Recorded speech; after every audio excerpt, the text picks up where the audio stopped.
controlling them in a sense. I understand. No, you don't.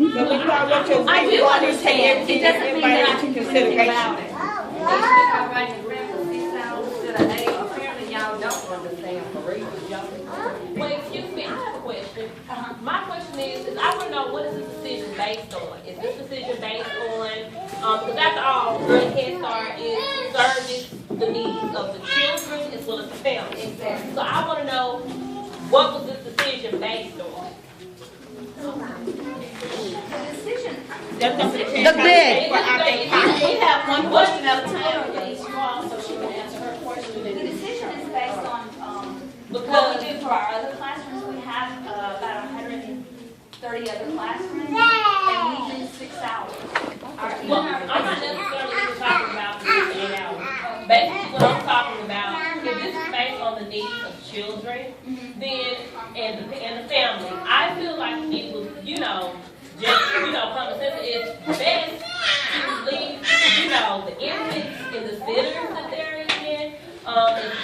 It's going to accommodate for the families, but however, it's going to be the same. So I'm trying to figure out, how is this program to service the children and the family when there's going to be a huge disruption as far as with time and where they're moving to. So how did you guys come up with this and say, okay, I feel like this was best for the children and the family? I guess it's my question. It's just what we proposed.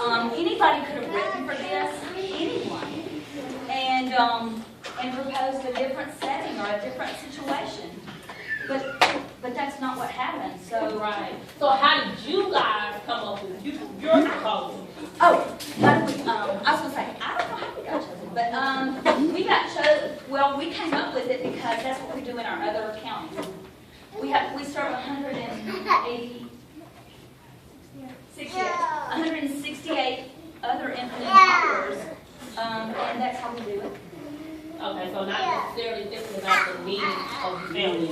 No, And money. the children here. It's just how you guys have been doing it with the other. So really the needs of the children and families here was not really even considered. It was just more or less saying, okay, this is what we do, so this is how we're going to go on with them too.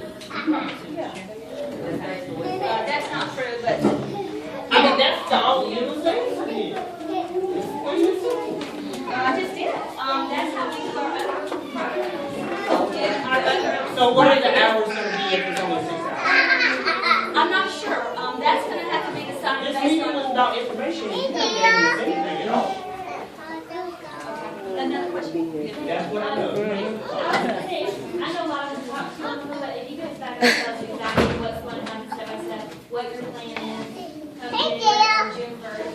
Yes. Go over that. You don't need to know the So, Can I kind of interject here? And I'm just going to kind of piggyback on some of the questions you have asked Kim here, because I've transitioned 6 programs from San Diego County to Washington, D.C., and every transition is different. The way a new grantee writes a grant is based on that grantee's board of directors. The operational hours, the program option, which is center-based, home-based, or present union. Normally, if it's a Head Start program, it's going to be based on what they already have in place. What I would ask you guys here, and I know you all have said, I see this everywhere I go pretty much. But what I'm going to put out here is that it is child care. It's free child care. It's going to be some changes. But 10 months ago, we knew it was going to be some changes. When we come in, we're not here permanently. We're going to leave as soon as that new grantee has awarded the grant. And every transition is different. Some grantees pick up Head Start and they don't pick up early Head Start. Some pick up early and don't pick up Head Start. They're all different, but when the grant that the Office of Head Start chooses is the best grant, it's based on the implementation, the hours of operation, the delivery of help, education, family services. They have to include all of this information in their grant. And when that grant goes up before a panel of people, they also had to look at a community assessment. So at some point in time, somewhere in your county. And sometimes in that community assessment, the assessment might say there's a need for center-based.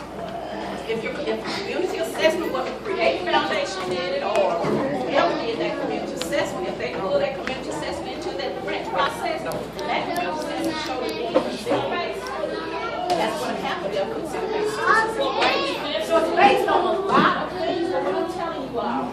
They're offering uninterrupted services, meaning July 31st, CDI is closed down officially.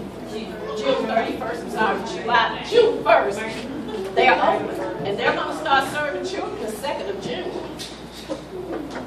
And we talked today because we met with the policy council, so she'll tell you a little bit about how, you know, you're gonna make a choice as to whether or not you're on center-based, home-based, or whatever. So, you know, just listen to her, let her finish her conversation, and, you know, come on, guys. I know it's a stressful time. I know it is. We're supposed to be getting answers, and we're not.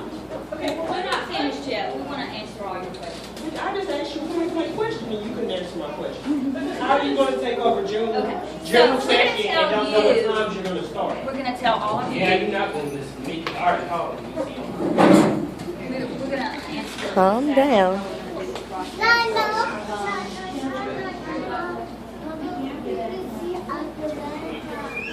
Hello, again, my name is Jennifer Carroll, and, Jennifer Carroll. one of the processes that I'm going with is getting your children enrolled in, the new program. And so what we will do is you will be getting a letter, probably this week, at the latest, beginning of next week, asking you to pick an option. That option will be the center-based option. It's going to be at the premier preschool, or a home-based program that will be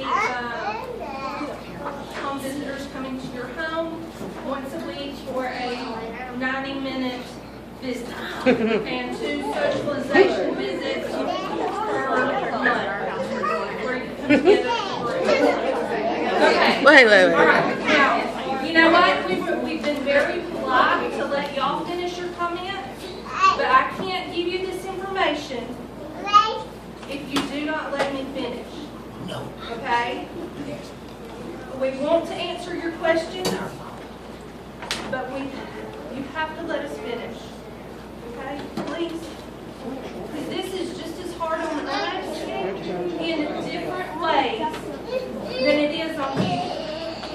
We don't want to be the bad guy to come into the program, but your program, the agency that was running your program, lost the program. CDI came in as a transition program as a temporary solution so that you did not lose services. We have been given no choice but to begin in 30 days the new program that we wrote for. Okay? We want to serve you guys, but you have to let me finish explaining the process. Okay? And I really appreciate your patience. All right. So, you'll be getting a letter that describes the options. Then there will also be a transition option to go, if your child's 3, to go to preschool, so that they have a space starting in August for preschool. Now, we will have 4 classrooms for center base at the premier preschool. Those rooms age from 0 to 3.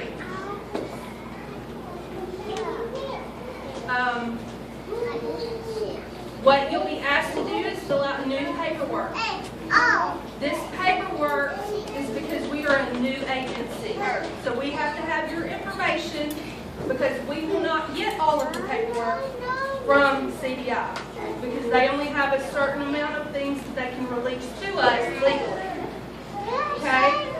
So you will have to fill out new paperwork. This paperwork does not mean that your child will not get services. Okay, but we have to have it in order to provide services to your family.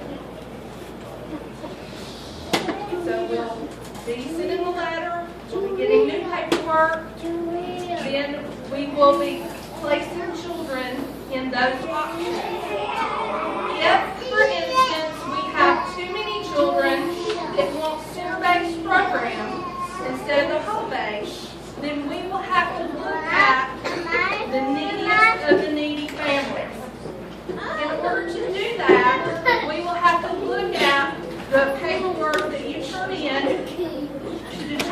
those factors. That would take into account your income, whether you're working or in school, whether you get WIC food stamps, whether your family is homeless, whether your child has a disability. Those are the types of things that we establish priority and need on. Okay, so if we have 35 families, 35 children who want center-based, then we would have to put those 35 children in order by need, 32 of which would go to center-based. The other 3 would have to join the home-based program until we can transition you into the center-based program. The 90-minute visit? Okay. We have She wants to know about the 90-minute home-based. who would come into your home and meet with you, because we believe that parents are their children's most valuable teacher. Okay? So we would come in, meet with you and your child and your family, and offer activities, bring manipulative items like they would experience in the classroom, and they would have a lesson plan that they would go over with you and your child. There would be activities that y'all would do together, that type of thing. For 1.5 hours. You can, but it might be in the evening after you get off work.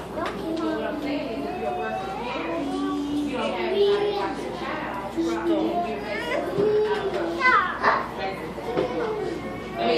you can transition into the center-based program. How frequently does it? Once a week for 90 minutes, and then there's 2 times a month, there'll be socialization, like we'll go to a park, we'll go, or whatever. It's almost a field trip, small together.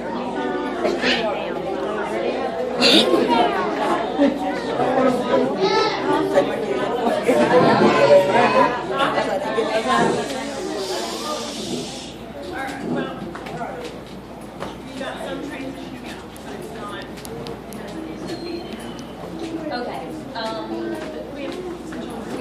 take another question. You said that it would go based on your income and you receive WIC and things like that. What if the person is working and does not receive any type of government assistance, like food stamps or anything like that? Would they be placed? How would you all place those people on the list? Somebody who's working and their income is low poverty and they're not receiving food stamps. How would you work that out? Would they? She don't know nothing. Why is she up here?